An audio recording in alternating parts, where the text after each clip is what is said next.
OFW, katulong. Napakababa ng tingin ng iba sa pagiging katulong sa ibang bansa. May iba na nagsasabi na kaya tayo napadpad dito kasi wala tayong pinag-aralan.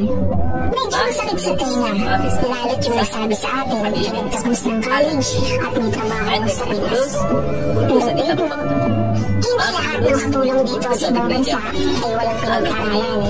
Marami nagtapos sa kani-kanilang course, pero ito ang pinili nila na trabaho. Bakit? Kasi masapat ang sahod. Ang mga katulad kong OFW, hindi dapat minamaliit ng kung sino man na may magandang trabaho dyan sa Pinas. May pinag-aralan kayo? Dapat alam nyo kung ano ang halaga namin sa bansa. Ano nga ba? Million kaming mga OFW na isa sa nagpapayaman sa bansa natin. Hindi man ako nakapagtapos o yung tingin ng iba na wala akong pinag-aralan. At least, alam ko yung halaga ng pagiging OFW dito sa ibang bansa.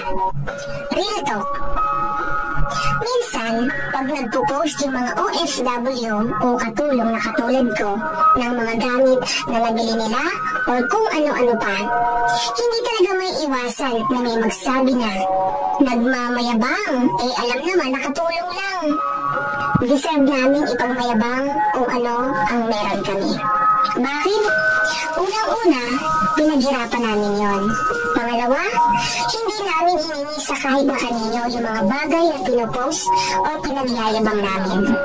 Oo, ayoko sa mga taong mapanghusga. May pinag-aralan ka nga, pero wala kang karapatang manghusga ng ibang tao.